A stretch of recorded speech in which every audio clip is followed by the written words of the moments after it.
Ready to start all over? Sure. Can you say your name and spell it for me? Susan Austin, S-U-S-A-N, A-U-S-T-I-N. Tell me about yourself. I am an animal lover. I work at a kennel. I'm surrounded by dogs 24/7, cats 24/7, and I'm a volunteer with the Humane Society for Boone County. So describe what you do at Humane Society. I do. You would think this is so easy since we just did this. I am vice president, which means really nothing. It's just a title. And then I do animal welfare, which means I help make sure that all the animals that we're in charge of and come into us are seen by a vet. They get their vaccinations. They get spayed or neutered, and that the foster homes have the things that they need for worms and stuff like that. And then I'm also a fundraiser. So I'm responsible for putting on our big fur ball every year, which is kind of a gala Mardi Gras event, but it's very casual, and a golf scramble and a motorcycle ride and some other things to raise funds for the eventual building of a shelter or purchasing of a shelter. What do you like about your job? I love everything about it. It's helping animals. How could I not love it? Is there any struggles or issues you have to deal with? You always have to deal with a balance of, do you have enough funds to take care of the animals in your care? What do they need? What could you do more for them? Could you do less? It's a balance between helping many or helping just a very few. And so that's a balance, and education, making sure that people know that we exist, people have good information about animal husbandry, people know who to call if they need help. And so from that aspect, that's always a struggle. And even helping people understand that even though Boone County has no animal control ordinances, you can't just let your animals run loose, and you can't just abandon animals, and you have to take care of them.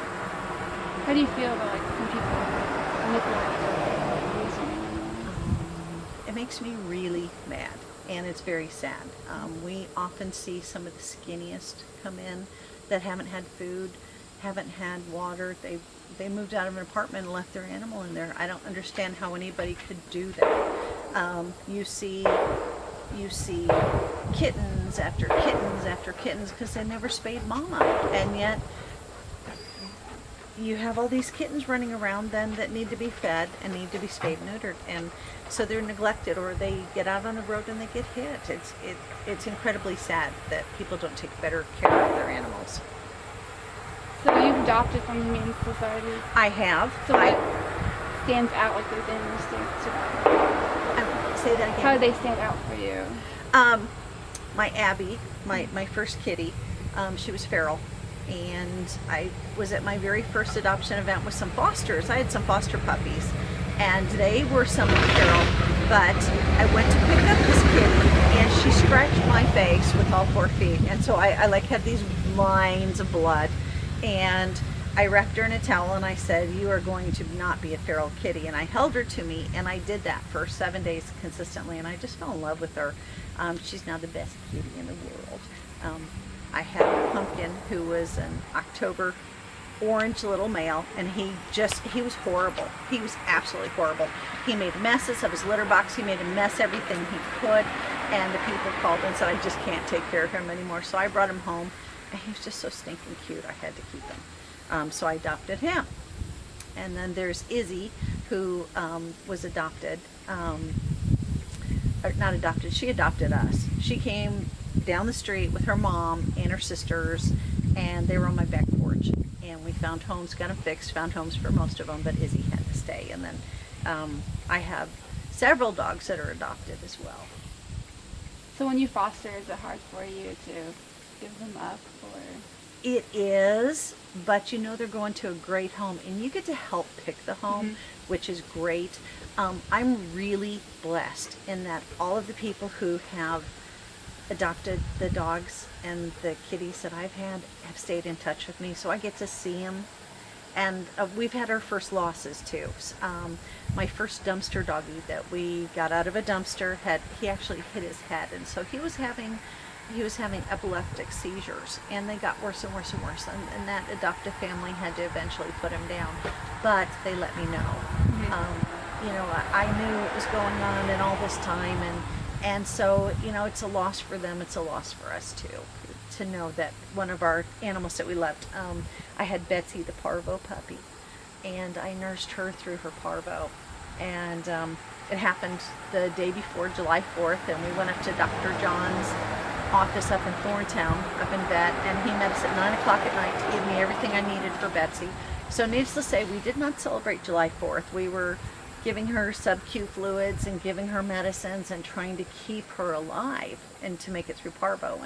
And she was adopted. She chose her family because she chose somebody who was helping and was by my house often, and the two of them just got a bond, and she unfortunately got out and got hit. So and they let me know. So it's always hard, but it's always, I knew she went to the people who she chose as well. All my dogs have chosen who they went to.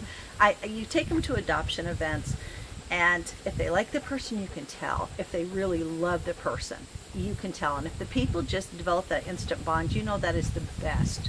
So you still drive home and you still cry.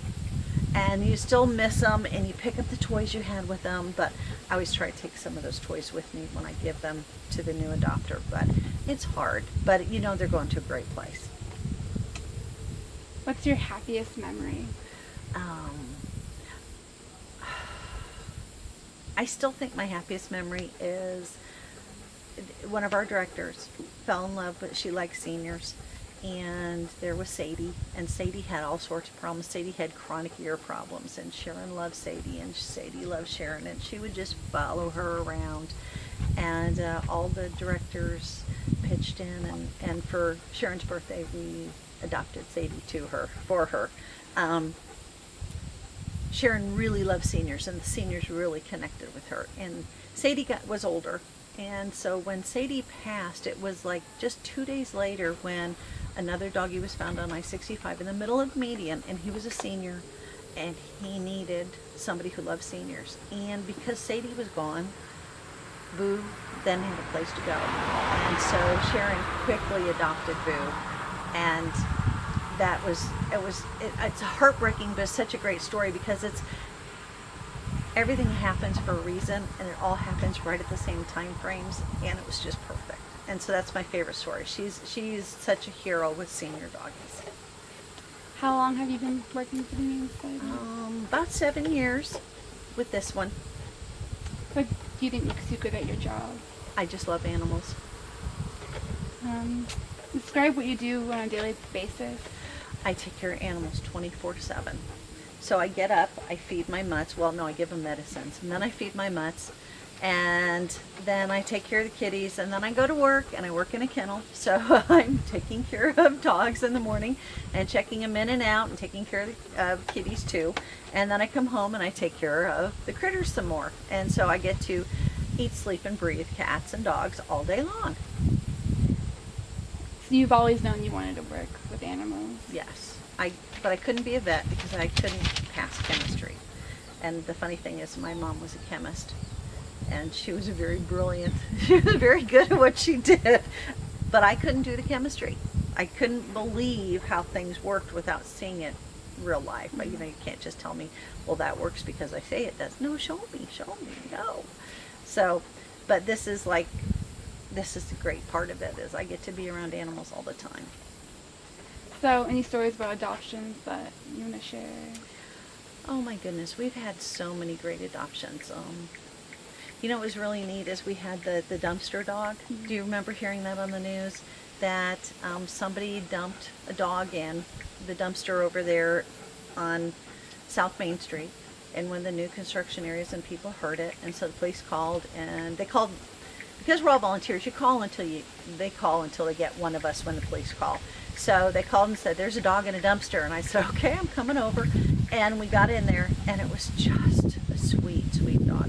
Well, one of the cops there decided he was going to adopt the dog, and it was such a scared, he was so scared. Of course, we called him Ray for Ray's Trash, but Ray the dumpster dog. Mm-hmm. But he was such a sweet dog, and he was so scared, and he just warmed up, and he's just so blossomed for that family. So it shows you how the worst of things can happen to be the best of things. And he's in a loving home now.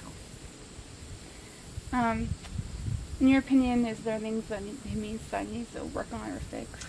Education. We need to get more word about not just marketing, but educating people what you can do, what resources are out there for them to utilize for better animal husbandry. We also need to help the county develop and implement animal control ordinances, because the ability to only have a leash law because the state has a leash law and to have to only rely on state code and have no real firm or